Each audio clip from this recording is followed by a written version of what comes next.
As I sat across from my friend at the dinner table, I asked him, "So what did you do today?"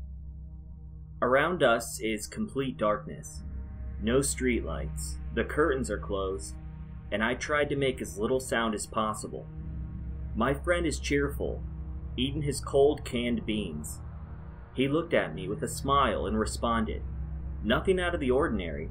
I went out and did some of the stuff you told me to do." "I'm sorry, man. I lost the grocery list you gave me. I couldn't remember all the stuff you wanted me to do." "It's fine," I replied. "What did you do?"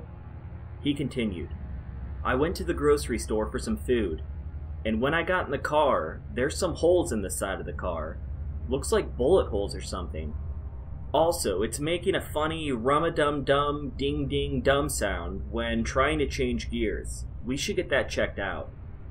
Anyway, I get to the store, and I got lucky, man. Empty parking lot. I managed to park real close to the store.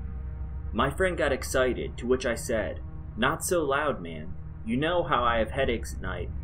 "Sorry, I know it's not your fault. Just please try to keep your voice down a little." He apologized and continued his story. "So I get in the store, and it's almost empty as well. Just like 5 people or something. I think there's an event going on somewhere and people are gone today. So I walk around and get my groceries, when I slip on a puddle of grapefruit soda. See? You can still see it on my jeans. Told some guy that he should clean it up, and he starts to try and punch me. I don't know why, but I really hope that guy gets fired. So I give him a yell, and he falls on the ground crying. Freaked me out a bit, so I just backed up and continued my groceries. Gets to the checkout, and there was this ugliest, fattest woman I've ever seen scanning my groceries. She was sweaty, too. I give her coins, and they just slip right between her fingers. She really needs a shower. Jeez. I giggle a bit. Bag my stuff, and get back to my car. When I'm in the car, I get surrounded by a group of homeless people, all banging on the car, asking me for money, if I have some spare money. Dude, that shit was scary. And the smell, the smell. It smelled like they rolled around in decomposing dogs for fun. This day was weird, I tell you. I start my car and try to drive off. One of them tries to punch my windshield, so I back up and he falls down and starts swearing that I should give him money. So I scream back, he can't have my money and he should get a job.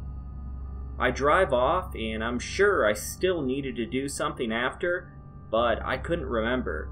So I got home, and here we are. "Sounds like you had a great day, bud," I said. Now, that's what he thinks has happened, but I followed him around today.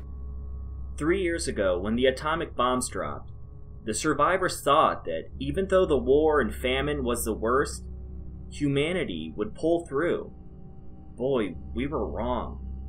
The radiation caused a mutation in almost everybody, causing them to become a new, aggressive, and cannibalistic race, but not very fast or very smart. They look nausea-inducing, with this horrendous, yellow-greenish look, strips of skin often hanging off.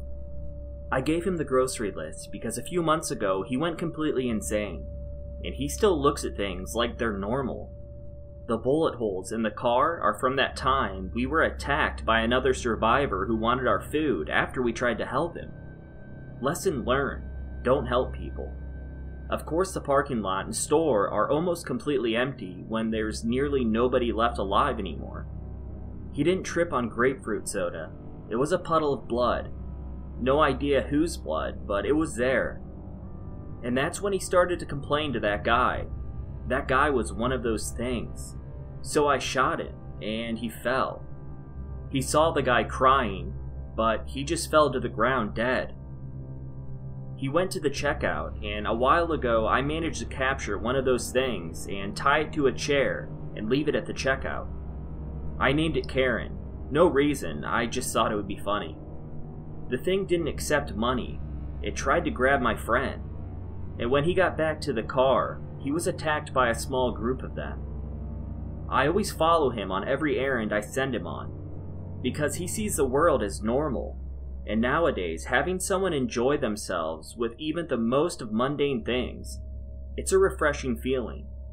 But a couple days ago, I saw him get undressed, and his legs were a bit yellow.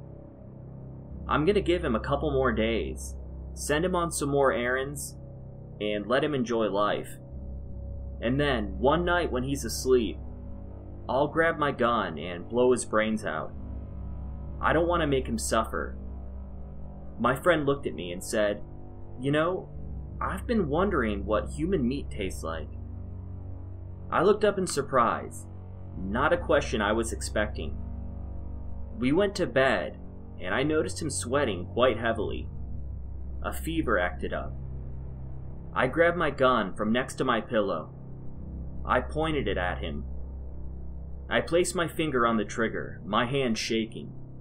Can I really do this? Can I really kill my best friend?